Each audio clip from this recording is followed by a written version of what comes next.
આજે 4 ફેબ્રુઆરી વિશ્વ કેન્સર દિવસ છે. આપણે જાણીએ છીએ કે જે પ્રમાણે હવે લાઇફસ્ટાઇલ ડિઝીઝ બધા વધતા જાય છે એ પ્રમાણે બીપી ડાયાબિટીસ પછી હવે મોસ્ટ કોમન ગણી શકાય તો કેન્સરનો રોગ છે. એક સમય હતો જ્યારે આપણે જોતા કે લગભગ બહુ જ ઘરોમાં એટલે 200, 300, 500 ઘરોમાં જઈએ ત્યારે માંડ એકાદ ઘરમાં કેન્સર જોવા મળતું, જે આજે આમ જોઈએ દર 3 ઘરે 5 ઘરની વચ્ચે કદાચ એકાદ વ્યક્તિને કેન્સર છે અથવા એમના ફેમિલીમાં કોઈનો કેન્સરનો હિસ્ટ્રી છે. આવા કિસ્સામાં કેવી રીતે એનાથી બહાર આવી શકાય એના માટેનો અમે લોકો લાંબા સમયથી વિચાર કરતા હતા, જનજાગૃતિનું કામ ચાલતું હતું. મીનવાઇલ જેનબર્ગ ફાર્માસ્યુટિકલ લિમિટેડ કંપની અને રેડ ક્રોસ સોસાયટીના સંચાલન નીચે એમણે અમને એક આ સરસ સુંદર વેન આપી.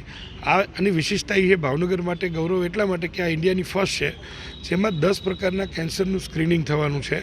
કુલ અલગ અલગ 9 પ્રકારના સાધનો અંદર છે.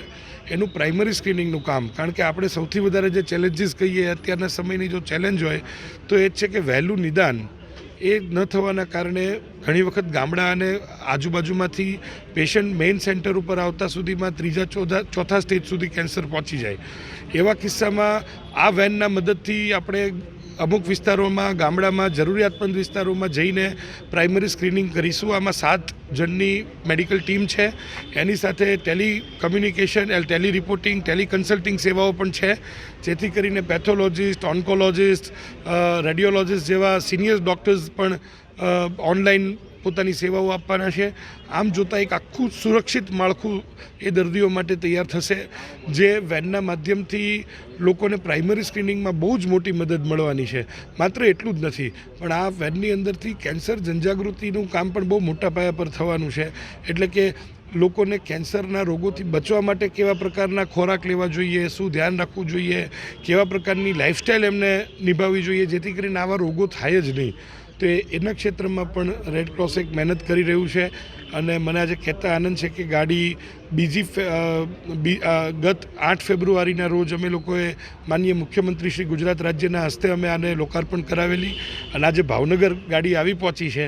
આજે ભાવનગરના નાગરિકો, શુભેચ્છકો અને સંસ્થાઓ સાથે અમે લોકો એક આ બાબતની એક ટોક રાખી છે કે જેના કારણે લોકો આ વાનથી માહિતગાર થશે અને આગામી સમયમાં કેન્સર સ્ક્રીનિંગમાં બહુ મોટું આયોજન થવાનું છે. એટલું જ નથી, પણ ભાવનગર ઉપરાંત આજુબાજુના જિલ્લાઓમાં પણ જ્યાં અમારા બ્રાન્ચો છે, અમારા સંપર્કો છે, ત્યાં પણ લોકોની બહુ જ મોટા પ્રમાણમાં આની ડિમાન્ડ થઈ છે. તો ત્યાં પણ અમે આગામી સમયમાં ગુજરાતના અલગ અલગ જિલ્લાઓમાં પણ મોકલવાના છીએ.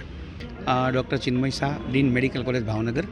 જો સૌથી પહેલાં તો એવું થઈ ગયું છે કે આપણે કે પહેલાં કેમ એવું કહેતા કે ભાઈ તાવ આવે તો મેલેરિયા જ હોય, એ રીતે એટલી હદે હવે કેન્સર ફેલી રહ્યું છે કે કોઈપણને કોઈપણ જાતની નાની એવી ગાંઠ થાય અથવા તો લાંબા સમય સુધી કોઈ પણ રોગ રહે.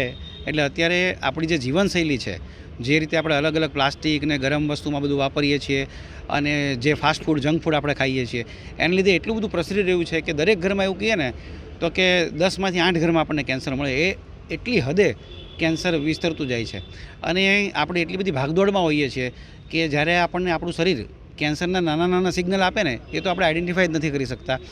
અને તમે મોટાભાગના લોકોને પૂછશો તો કે 2જા 3જા સ્ટેજમાં, 3જા સ્ટેજમાં કે 4થા સ્ટેજમાં કેન્સર આવે ત્યારે જ આપણને ખબર પડે છે. તો જ્યારે રેડક્રોસ દ્વારા આ વાનનું અનાવરણ આપણા માનનીય મુખ્યમંત્રી શ્રી દ્વારા કરવામાં આવ્યું છે તો એ બહુ જ આશીર્વાદરૂપ છે. અને 1-2 નહીં, ટોટલ 10 કેન્સર વિશેનું સ્ક્રીનિંગ થવાનું છે. એટલે મારી આ તકે જે સામાન્ય પ્રજા છે અને આપણા જે મોભીઓ છે અલગ અલગ વર્ગના, એને એક એવું આહવાન છે કે આપ રેડક્રોસનો સંપર્ક કરો સામેથી, બરાબર ને. વાન છે એમની પાસે, પણ આપણે દાખલા તરીકે આપણે જ્ઞાતિનો મેળાવડો કરતા હોઈએ છીએ, દરેક સમાજનો પોતપોતાનો મેળાવડો થતો હોય છે. તો એ ઉજવણી કરવા માટે, ઇનામ વિતરણ માટે, અલગ અલગ પ્રસંગો ની ઉજવણી કરવા માટે તો કરતા જ હોઈએ છીએ. તો હવે વર્ષે એક મેળાવડો કેન્સર સ્ક્રીનિંગ માટે થવો જોઈએ. અને જ્યારે આટલી જે સરસ વાન ભાવનગર રેડક્રોસને મળી છે તો એનો આપણે પૂરેપૂરો લાભ લઈએ. અને હું સાથે સાથે દાતાઓને પણ અપીલ કરીશ કે આ વાન અત્યારે જે ડોનેશનથી અને જે લોકોના સહયોગથી મળી છે તો એ વાન બની તો ગઈ છે, પણ આને ચાલુ રાખવા માટે ઘણો બધો ખર્ચો થતો હોય છે. તો બધા દાતાઓ અને મોભીઓએ ભેગા થઈ અને આ પ્રોજેક્ટ લાંબો શરૂ રહે.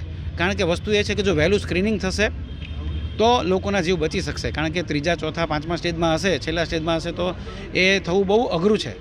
અને અત્યારે Indian medical association, Bhavnagar medical association, medical college, sir T, red cross, ભાવનગરનો એક બીજો ફાયદો એવો છે કે આપણે બધા ભેગા મળીને કામ કરીએ છીએ. સંસ્થા ભલે અલગ અલગ હોય પણ જ્યારે જેને જરૂર પડે, દાખલા તરીકે not only cancer, thalassemia testing છે એ પણ રેડક્રોસ કરે છે.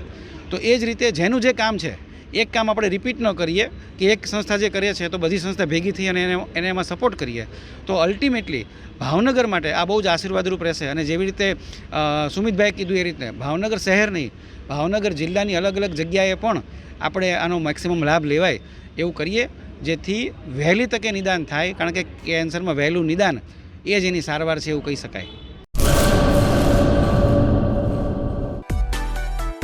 માં motor driving, safe and sure driving.